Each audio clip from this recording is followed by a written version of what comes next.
Haleluya, pujian penyembahan telah kita naikkan kepada Tuhan. Dan sudah pastinya hidup kita, jiwa kita, roh kita dapat bersama-sama menyembah Tuhan yang hidup, yang memperhati dan melihat dan menolong kita.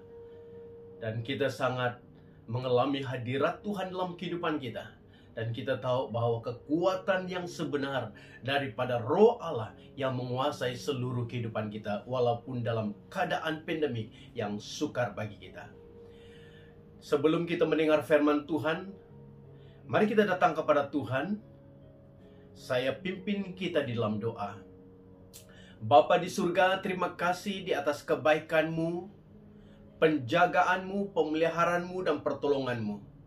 Dan sebentar kebenaran firman Tuhan akan disampaikan, biarlah kiranya Roh-Mu akan berbicara kepada kami, supaya kami dikuatkan oleh Engkau, dan kami makin lama makin bertumbuh dan hidup dipimpin oleh Roh-Mu, dan kami belajar kebenaran firman-Mu, dan kebenaran ini akan memerdekakan kami, meneguhkan kami, menguatkan kami. Terima kasih Bapa, di dalam nama Tuhan Yesus Kristus, hamba-Mu sudah berdoa.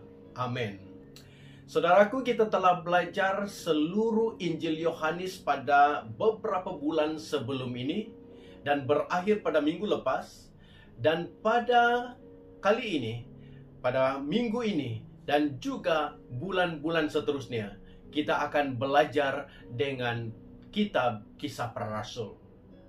Mengapa saya memilih kitab Kisah Para Rasul? Karena kita dapat melihat atmosfera ataupun gerakan gereja Tuhan pada hari ini, di mana kerinduan mereka dan kerinduan kita semua mau mengalami Tuhan, mau dipimpin oleh Tuhan, bahkan melalui suatu gerakan kerinduan ingin revival berlaku secara besar-besaran di seluruh dunia.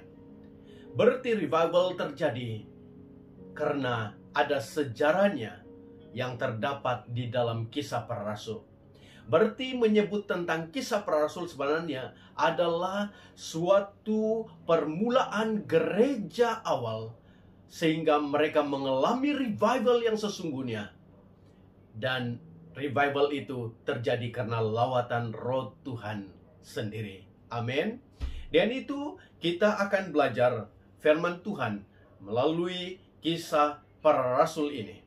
Dan kalau kita melihat ada doa, pelancaran doa dan puasa NICF, dan saya mengikuti di dalam Zoom, saya hitung jumlah orang yang hadir adalah sekitar 342, lebih dan kurang. Itu di dalam bahasa Malaysia.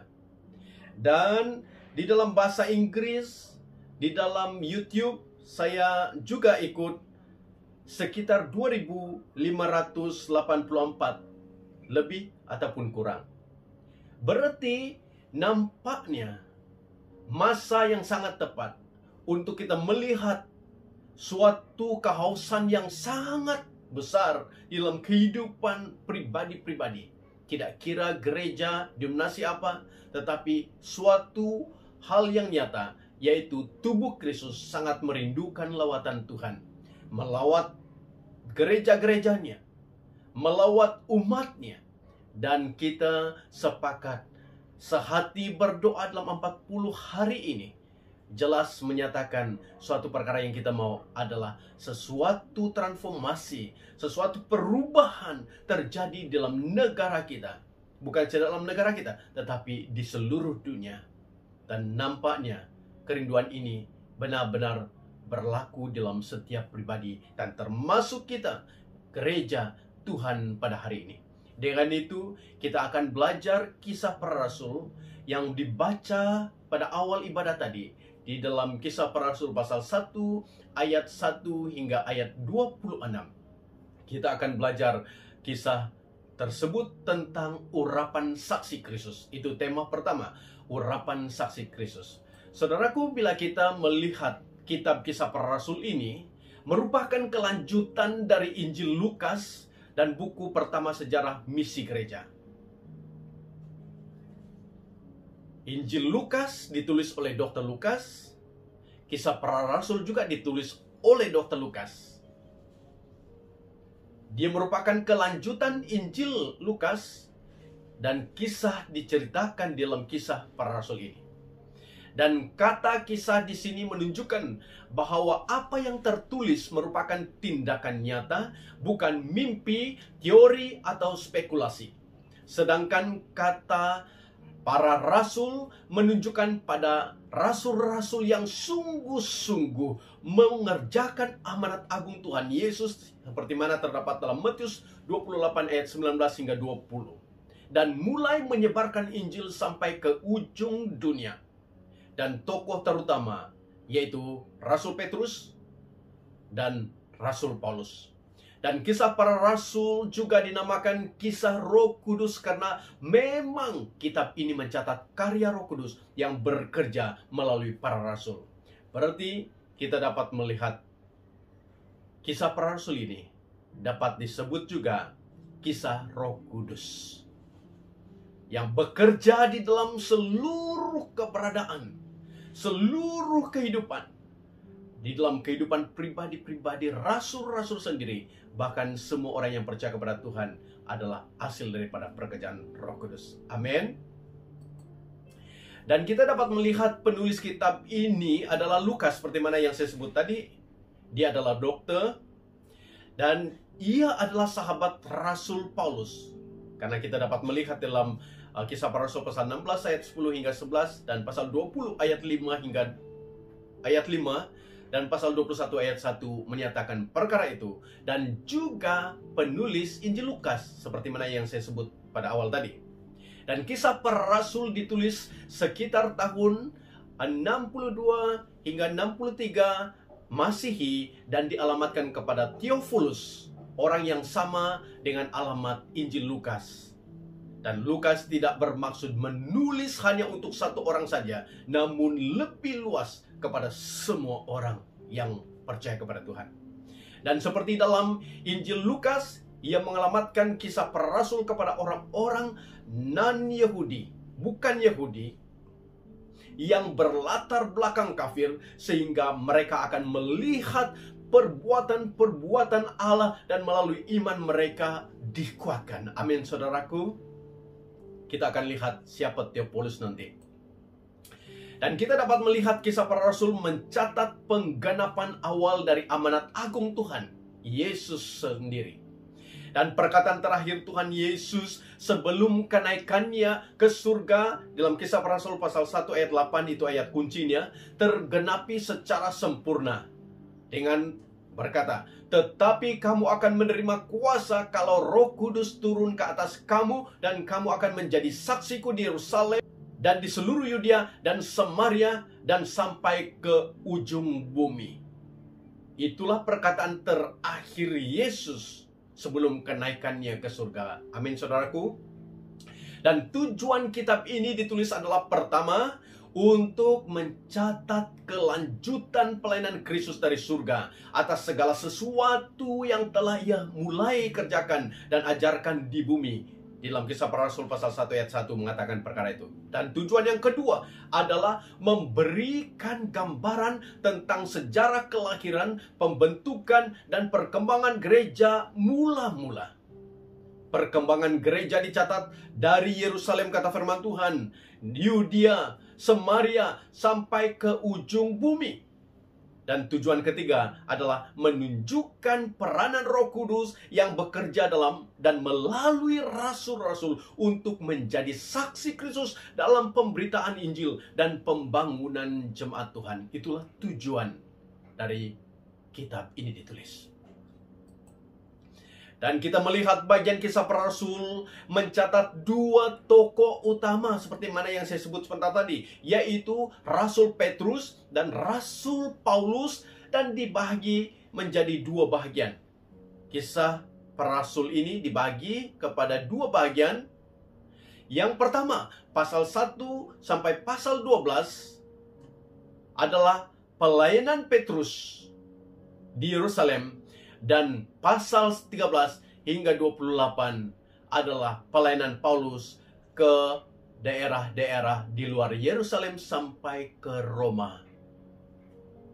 Dan Kisah Para Rasul akan disajikan dalam 17 topik menarik tentang bagaimana menjadi saksi Kristus yang diurapi Roh Kudus. Amin, saudaraku, kita akan belajar topik demi topik tentang Kisah Para Rasul ini. Dan kita dapat melihat ke-17 topik yang akan kita belajar ke hadapan adalah urapan saksi Kristus, yang mana hari ini kita belajar tentang tema itu. Dan yang kedua, pengalaman saksi Kristus. Yang ketiga, berita saksi Kristus. Yang keempat, pelayanan saksi Kristus. Yang kelima, keberanian saksi Kristus. Yang keenam, doa saksi Kristus. Yang ketujuh, otoritas saksi Kristus. Yang kedelapan, resiko saksi Kristus. Yang kesembilan, pendelegasian saksi Kristus. Ke-10, apologia saksi Kristus. Ke-11, karunia saksi Kristus. Ke-12, kepekaan saksi Kristus. Ke-13, panggilan saksi Kristus. Ke-14, pengaruh saksi Kristus. Ke-15, visi saksi Kristus. Ke-16, konfirmasi saksi Kristus. Dan ke-17, penyerahan saksi Kristus. Dan setelah memahami ke-17 topik dari Kisah Para Rasul dalam ibadah kita ini untuk bertumbuh bersama, maka saudara dan saya dan seluruh jemaat Tuhan akan tertolong untuk menjadi saksi Kristus yang diurapi Roh Kudus dan berani memberitakan Injil dengan penuh kuasa. Amin, saudaraku. Dan kita sebagai jemaat akan lebih lengkap lagi jika melanjutkan bahan Kisah Para Rasul ini dari pasal 13 hingga 23 yang berjudul Saksi Kristus yang Misioner, menjadi missionary. Itu bahagian yang kedua. Dan hari ini kita akan belajar menjadi saksi Kristus yang memiliki pengalaman diurapi dengan kuasa Roh Kudus. Urapan saksi Kristus. Itu yang kita belajar pada hari ini. Dan kalau di dalam suatu ungkapan Stephen Tong dalam bukunya Yesus Kristus Juru Selamat Dunia, dia mengatakan bahwa orang reformasi yang mengajarkan pengajaran Roh Kudus sedemikian setia kepada Alkitab. Amin. Belajar tentang Roh Kudus, kita harus setia kepada Alkitab. Karena apa? Roh Kudus memberikan kekuatan kepada orang percaya untuk mengabarkan Injil dan mengutus rasul-rasul ke seluruh dunia. Roh Kudus memenuhi mereka dengan kuasa, pengertian, iman, keberanian, kasih, kekuatan, dan karunia rohani untuk pergi ke seluruh dunia memberitakan Injil. Amin. Sudahkah saudara mengerti Roh Kudus? Apakah saudara menyadari sebagai saksi Kristus memerlukan Roh Kudus dan Alkitab? Dan kita belajar kisah di dalam Kisah Para Rasul ini. Kisah Roh Kudus. Amin. Saudaraku, kita melihat keseluruhan garis besar Kisah Para Rasul supaya kita lebih memahami dan mengerti bila kita belajar tentang Kisah Para Rasul. Di dalam Kisah Para Rasul pasal 1 ayat 1 hingga 26, ayat 1 hingga 26 adalah pengantar, suatu perkenalan sebelum kita melihat hal-hal berkaitan dengan bersaksi. Dan yang kedua adalah bersaksi di Yerusalem. Kisah Para Rasul pasal 2 ayat 1 hingga pasal 7 ayat 1 hingga ayat 60. Dan garis besar yang ketiga adalah bersaksi di Samaria. Kisah Para Rasul pasal 8. Yang keempat, bersaksi di tempat yang lebih jauh. Kisah Para Rasul pasal 9 hingga pasal 13. Dan garis besar yang kelima, bersaksi sampai ke ujung dunia.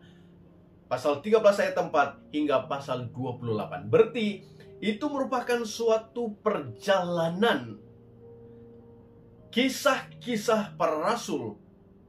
Selepas mereka mengalami urapan Tuhan, maka mereka mulai bersaksi dari Yerusalem, Yudea, Samaria, dan sampai ke ujung bumi. Sekali lagi penekanannya adalah Roh Kudus dan Alkitab mengambil peranan penting untuk menentukan kelangsungan gerakan revival itu berterusan. Amin. Dan kita dapat melihat 9 ciri utama menandai surat ini. Yang pertama, gereja. Yang kedua, Roh Kudus. Yang ketiga, amanat gereja mula-mula. Yang keempat, doa. Yang kelima, tanda-tanda, keajaiban-keajaiban, dan mukjizat-mukjizat. Yang keenam, penganiayaan. Yang ketujuh, urutan Yahudi dan bukan Yahudi. Yang ke-8, wanita. Dan yang ke-9, kemenangan. Berarti semua merangkumi hal yang saya sebut ini untuk menyatakan bagaimana peranan Roh Kudus bekerja terus-menerus di dalam kehidupan para rasul dan kehidupan orang percaya. Amin. Dan kita dapat melihat, saudaraku, di dalam pelajaran kita pada hari ini, di dalam pasal 1, ayat 1 hingga ayat 26 adalah urapan saksi Kristus. Dan sebelum urapan terjadi dalam kehidupan mereka sebagai saksi Kristus, sebagai rasul-rasul, maka perlu ada persiapan untuk mereka menerima urapan itu dan terus memberitakan Injil Kristus sebagai saksi Kristus. Amin. Dalam Kisah Para Rasul pasal 1 ayat 1 hingga 11 adalah janji tentang Roh Kudus, yaitu selepas 40 hari dia menampakkan diri kepada para muridnya dan sebelum kenaikannya ke surga. Dan kisah-kisah selepas kenaikannya ke surga, kita dapat melihat perkara-perkara yang indah berlaku. Tapi dalam pasal 1 ayat 1 hingga 26 kita bagikan bahagian-bahagiannya, yaitu ayat 1 hingga ayat 11 adalah janji tentang Roh Kudus. Janji Yesus kepada murid-muridnya tentang Roh Kudus. Ayat 12 hingga ayat 14 adalah para murid yang menanti janji-janji Tuhan. Bahkan kita dapat melihat dalam ayat 15 hingga 26 adalah penggantian Yudas yang telah mengkhianati Yesus diganti oleh Matias yang menjadi saksi mata sepanjang kisah Yesus di dalam pelayanannya. Amin. Dan hal yang sangat menarik dalam keseluruhan pembacaan firman Tuhan adalah dalam ayat 8 mengatakan amanat agung diulangi menjadi saksi Kristus. Dan dalam ayat 9 menyatakan Tuhan Yesus bangkit naik ke surga disaksikan oleh para muridnya.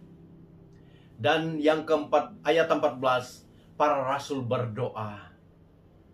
Itu luar biasa, perkara yang perlu kita belajar tentang gereja menanti dan menerima kuasa Roh Kudus. Amin.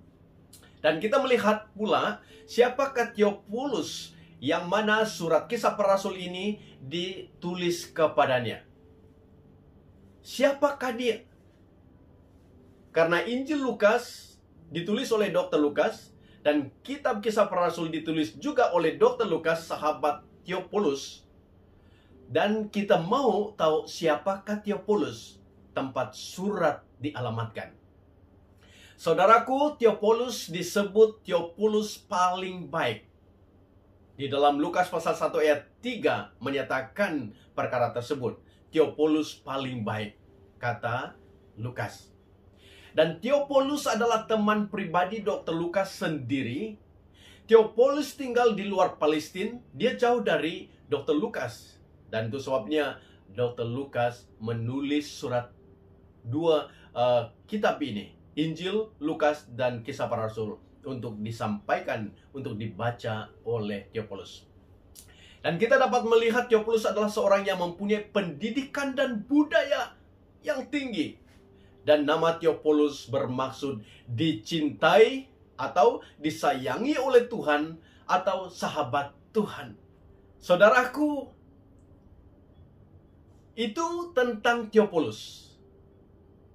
Dan arti dan maksud daripada nama Theophilus adalah dicintai, disayangi oleh Tuhan atau sahabat Tuhan. Berarti Anda dan saya mendengar firman Tuhan dan belajar tentang Kisah Para Rasul ini juga adalah yang dicintai, yang disayangi, dan sahabat Tuhan. Amin, saudaraku. Dan kita dapat melihat Theophilus adalah seorang lelaki yang berusaha untuk tumbuh dan dewasa dalam Tuhan. Kerinduannya untuk bertumbuh di dalam pengenalan akan Tuhan. Dan Theophilus ini adalah seorang pegawai Romawi. Berarti Dia bukan orang calang-calang orang. Dia mempunyai pendidikan yang tinggi, mempunyai jawatan tinggi sebagai pegawai Romawi. Namun, dia telah menerima Tuhan Yesus melalui pelayanan Dr. Lukas. Dan dia dibimbing, dibentuk, dimurid, sehingga Injil Lukas dan Kisah Para Rasul ini ditujukan kepadanya. Tetapi bukan saja kepadanya, tetapi kepada Anda dan saya sampai hari ini. Kepada semua orang percaya, Kisah Para Rasul ini diberi kepada kita semua. Amin. Saudaraku, sekali lagi saya menyebut bahwa Theophilus sangat-sangat lapar untuk mengenal Tuhan, untuk belajar semua yang dia dapat belajar tentang Tuhan. Kelaparan kehausan yang sangat dalam membuat Dr. Lukas memberi tahu kisah-kisah tentang pelayanan Yesus, kelahiran Yesus, kematian Yesus, kenaikan Yesus, bahkan selepas kenaikan Yesus, pelayanan para rasul. Dan itu merupakan hal yang sangat indah, sebuah sejarah yang dicatat oleh Dr. Lukas sendiri, sehingga Theophilus dapat belajar tentang segala sesuatu berkaitan dengan Yesus, berkaitan dengan Rasul, berkaitan dengan Roh Kudus yang bergerak dan bekerja dengan luar biasa. Amin. Dengan itu, semoga kita semua juga mengalami rasa lapar untuk belajar semua yang kita dapat, belajar untuk mengenali Tuhan dan penyelamat kita secara pribadi, yaitu Yesus. Amin. Dan kalau kita dapat melihat tentang sejarah gereja, di dalam sejarah gereja, gerakan rohani yang besar selalu terjadi di mana ketika orang-orang berkumpul dengan didasari oleh firman Tuhan dan doa, maka Roh Tuhan datang. Gerakan rohani terjadi, gerakan yang luar biasa akan terjadi. Amin. Dan H.A. Ironside berkata, apabila Allah berkehendak memberi kasih karunia kepada kita, Ia menggerakkan hati kita agar terlebih dahulu berdoa. Puji Tuhan, kita diminta, bukan saja diminta, tetapi kita harus berdoa bersama. 40 hari doa dan puasa, anjuran NDCF. Bukan saja 40 hari, tapi sepanjang masa selagi kita masih bernyawa. Itu menjadi keutamaan kita. Karena itulah cara dan jalan Tuhan dapat bekerja melawat kita. Amin. Dan F.W. Grosside juga berkata, kenaikan Tuhan Yesus dan pencurahan Roh Kudus adalah dua daya penggerak yang menggerakkan misi pemberitaan Injil yang adalah judul kitab ini. Amin. Dan gerakan pemberitaan Injil adalah gerakan Roh Kudus. Saudara, tidak ada suatu organisasi yang aktif bergerak dalam pemberitaan Injil dengan disertai dengan kuasa tanpa Roh Kudus. Dengan penyertaan Roh Kudus, dengan urapan Roh Tuhan, maka gerakan penginjilan, penjangkauan kepada jiwa-jiwa akan terjadi. Mengapa saudaraku? Karena Injil itu adalah kekuatan Allah yang dapat menyelamatkan setiap orang, kata Paulus dalam Roma pasal 1 ayat 16 dan 17. Kekuatan Allah sendiri, Injil itu kekuatan Allah. Dan Injil itu adalah Yesus yang diceritakan dalam Kisah Para Rasul. Dan Roh Kuduslah yang memberi penerangan tentang siapa Yesus, dan supaya orang dapat percaya kepada Yesus. Amin. Dan Injil adalah kebenaran dan harta yang berharga kekal. Itu sebabnya Kisah Para Rasul ini adalah sangat tepat waktunya kita belajar tentang Alkitab, tentang doa, tentang kisah-kisah para rasul, bagaimana mereka dipimpin, diurapi oleh Roh Tuhan. Dan Roh Tuhan itu hanya menceritakan kemuliaan Yesus yang telah mengambil tempat mati dan Yesus salib untuk menanggung setiap dosa manusia, dan kita diselamatkan oleh karena Yesus. Amin. Saudaraku, menjadi saksi Kristus dalam kata Yunaninya diterjemah menjadi saksi berhubung dengan kata martir, yaitu mati syahid. Dan Kisah Para Rasul menunjukkan kepada kita betapa tinggi harga yang harus dibayar dalam bersaksi. Dan contoh yang kita dapat lihat adalah Stefanus, dia bersaksi. Dan dia harus membayar dengan nyawanya. Dan kesaksian Petrus dan Paulus juga menyebabkan mereka dipenjara dan dibunuh. Itu penekanan bersaksi. Karena kisah selepas kita belajar dari pasal 1 ayat 1 hingga 26, kisah seterusnya adalah tentang bersaksi. Amin. Selepas lawatan Roh Tuhan berlaku dalam kehidupan mereka. Dan saksi Kristus tidak boleh bergantung kepada waktu. Karena 2 Timotius pasal 4 ayat 2, beritakan kabar Injil, baik ataupun jahat waktunya. Dan saksi Kristus harus bekerja dengan kuasa Roh Kudus. 1 Petrus pasal 4 ayat 14. Hal ini menyentuh tentang bersaksi. Itu sebabnya tema kita, urapan saksi Kristus. Amin. Dan perlu diingat di sini bahwa orang percaya adalah hamba Tuhan yang terpilih untuk menjalankan misi Kristus. Itu sebabnya kisah para rasul ini perlu membuka minda kita, menyedarkan kita, supaya kita benar-benar tahu bahwa setiap kita, setiap jemaat, setiap orang percaya adalah hamba Tuhan yang terpilih. Anda dan saya terpilih. Bukan saja para rasul, tapi Anda dan saya terpilih untuk menjalankan misi Kristus. Dan misi Kristus itu adalah menceritakan tentang karya pengorbanannya, di mana dia adalah satu-satunya jalan untuk mendapat keselamatan. Oleh itu, kita harus belajar apa yang terjadi dan surat yang telah dikirim oleh Dr. Lukas kepada Theophilus juga untuk saudara dan saya. Amin. Saudaraku menyebut tentang bersaksi tadi, bersaksi tentang Yesus karena pekerjaan Roh Kudus. Maka kita perlu tahu bahwa pelayanan Yesus di bumi dimulai dengan pekerjaan dan pengajarannya. Yesus Kristus membawa harapan terbesar ke bumi yang dapat dibayangkan oleh manusia. Sebenarnya dia membawa satu-satunya harapan yang dimiliki manusia untuk bertahan. Amin. Dan dia mengajar manusia bagaimana hidup bersama dalam damai dan bagaimana mereka harus hidup di hadapan Tuhan, di hadapan dirinya. Dan pelayanan Yesus di bumi adalah pemerintahan Tuhan. Dan kita perlu lihat juga pelayanan Yesus di bumi adalah untuk menyatakan janji besar kepada orang-orang percaya, janji Roh Kudus yang akan mengurapi mereka. Kristus tahu bahwa manusia memerlukan kekuatan yang luar biasa, kuasa dari Tuhan sendiri. Dan pemberitaan Roh Kudus adalah pemberian Tuhan yang tertinggi bagi orang yang beriman, saudaraku. Dan Roh Kudus adalah kehadiran Tuhan sendiri. Dan Tuhan berjanji akan memberikan rohnya kepada orang yang beriman. Hal itu kita perlu melihat.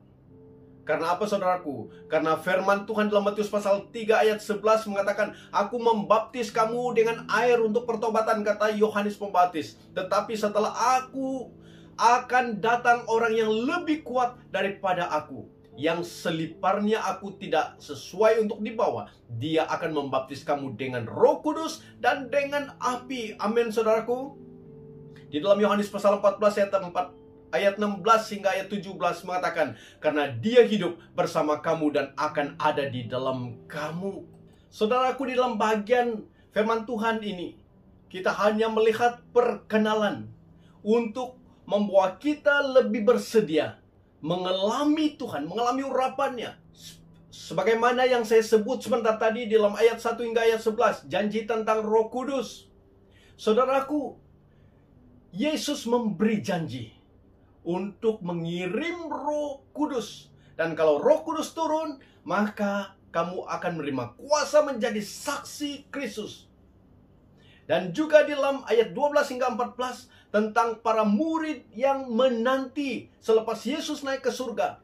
Mereka berkumpul di suatu tempat. Dikatakan di dalam ayat 13, di mana mereka tiba di Yerusalem dan mereka naik ke ruang atas tempat mereka menumpang, kata firman Tuhan.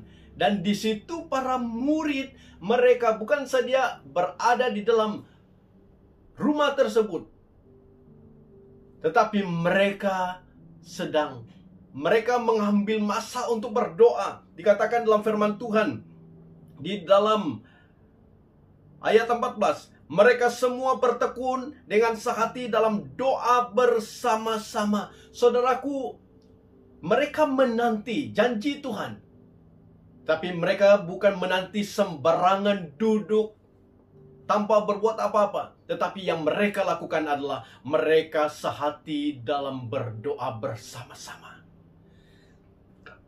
Persiapan untuk mengalami lawatan Tuhan perlu kesehatian di dalam hal berdoa. Karena firman Tuhan berkata, di mana dua orang berkumpul di dalam namaku, kata firman Tuhan, berarti sehati memohon, meminta kausan dan kelaparan yang sangat dalam.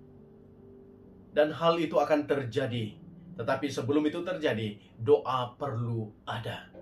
Saudaraku, kebangunan rohani terjadi di Bario karena ada dua orang yang berdoa. Berdoa dan berdoa dan berdoa. Dan Tuhan melawat mereka. Dan Tuhan menunjukkan setiap perbuatan-perbuatan yang tidak berkenan di hadapan Tuhan. Mereka bertobat dan akhirnya itu merupakan spark.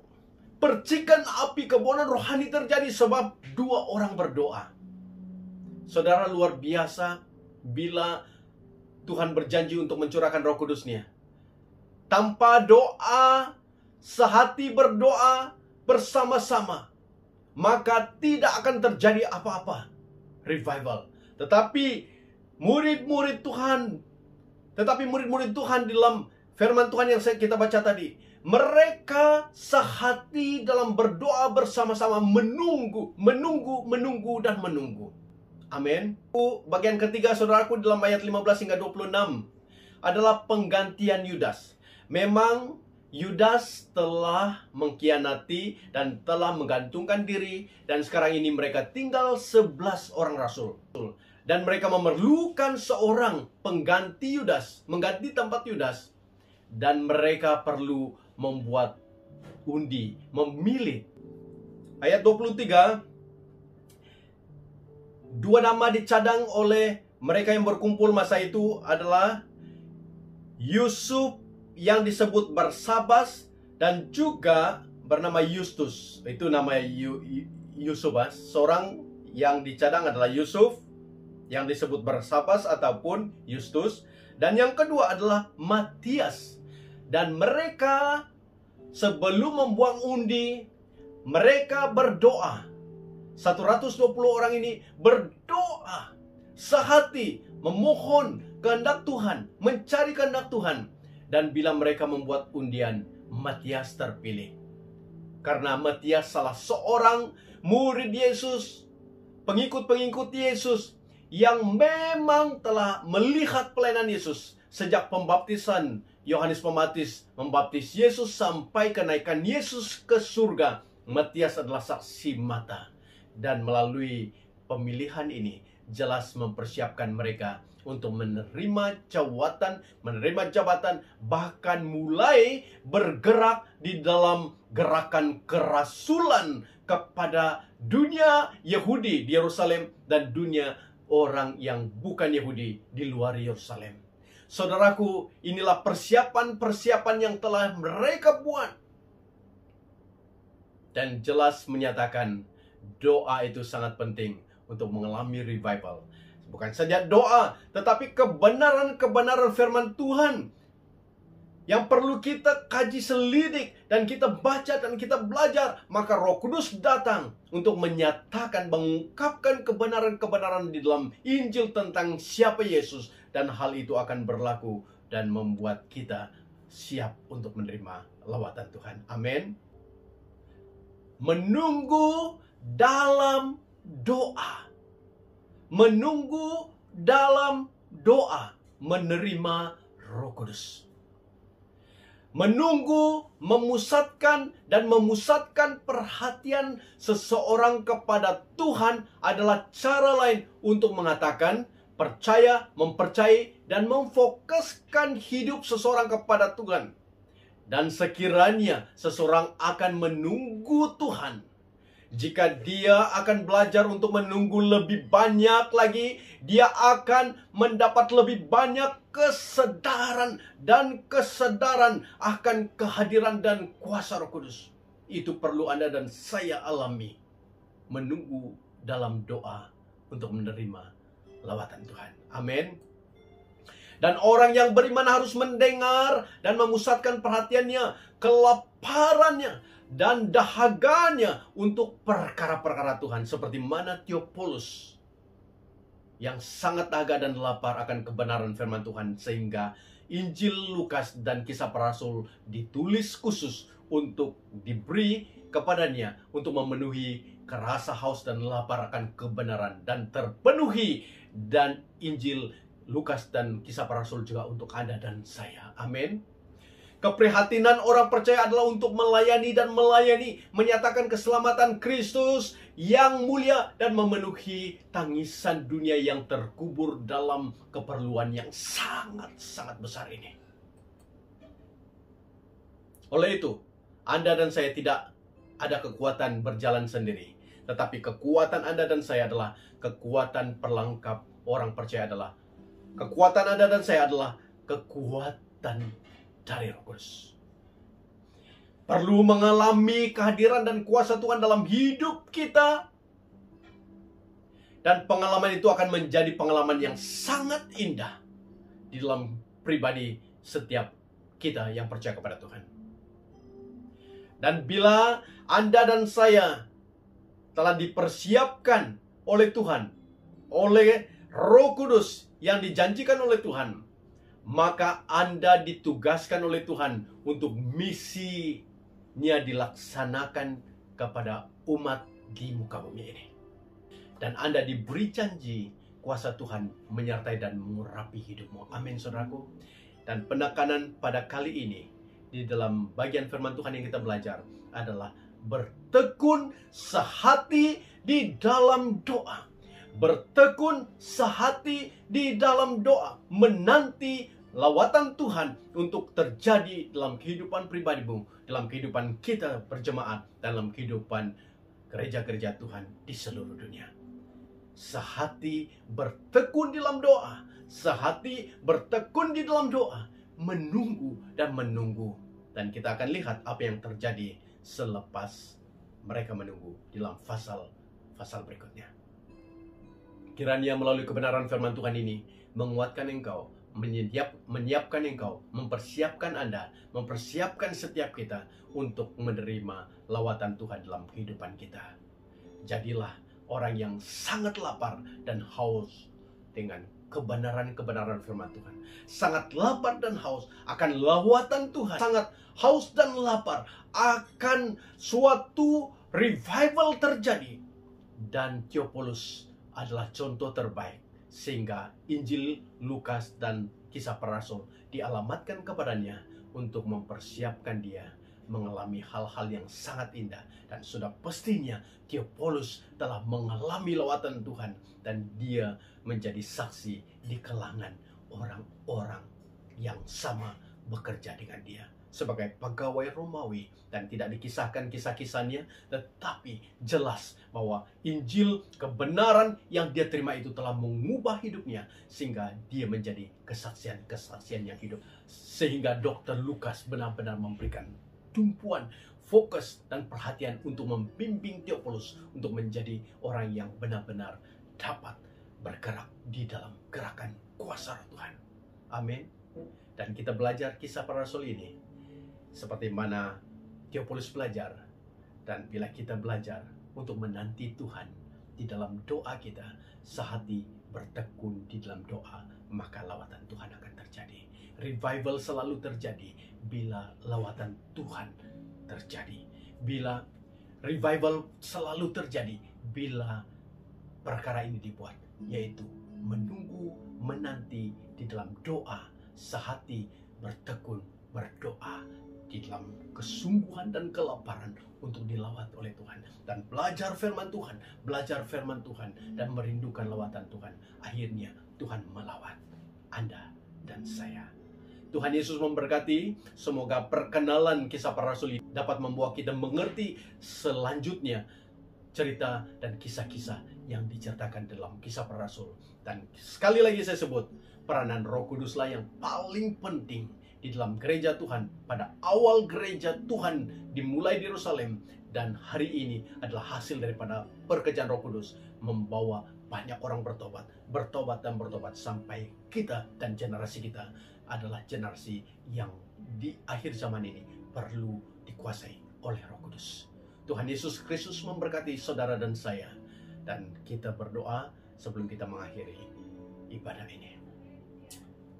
Bapa di surga, terima kasih atas kebenaran firman Tuhan sebagai perkenalan, sebagai pendahuluan daripada Kisah Para Rasul ini. Dan biarlah kiranya kami dapat mengerti tentang bagaimana Engkau memberikan perintah terakhir sebelum kenaikan-Mu ke surga, di mana Engkau meminta mereka supaya mereka tunggu di Yerusalem, supaya mereka menanti janji-janji Roh Kudus-Mu, dan mereka berkumpul berdoa dan memohon rahmat-Mu, memohon lawatan-Mu, dan mereka sehati dan bertekun dengan sungguh-sungguh, dan mereka rindu haus lapar akan kebenaran-Mu, akan lawatan-Mu, sehingga mereka dipersiapkan. Bahkan mereka memilih orang yang benar-benar menjadi saksi mata, yaitu Matias terpilih mengganti Yudas yang telah mengkhianati. Itu juga merupakan persiapan. Berarti kami perlu mengenal Engkau dengan sungguh-sungguh. Tetapi pengenalan akan Engkau adalah melalui pekerjaan Roh Kudus yang menerangkan setiap kebenaran-kebenaran, setiap firman Tuhan yang kami baca setiap hari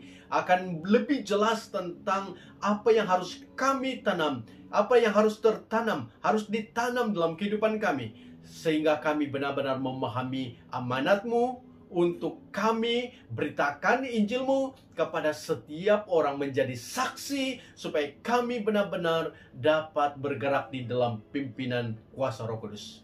Biarlah kiranya sebagai pendahuluan pada hari ini kami dapat memahami kisah-kisah seterusnya, dapat membawa kami mengalami Tuhan sendiri di dalam kehidupan kami, sehingga kami tidak akan berdiam diri tanpa melakukan apa-apa, tetapi berdiam dalam menanti Tuhan, dalam doa saat teduh kami, renungan firman Tuhan, dan kami akan mengalami lawatan Tuhan. Terjadilah revival di dalam kehidupan pribadi, dalam keluarga, dalam gereja, dalam denominasi gereja yang ada di Malaysia ini, bahkan di seluruh dunia. Dan biarlah kiranya Tuhan sendiri akan menyatakan kemuliaan-Mu dan kuasa-Mu di tengah-tengah kami. Terima kasih Bapa, di dalam nama Tuhan Yesus Kristus, hamba-Mu serahkan semuanya.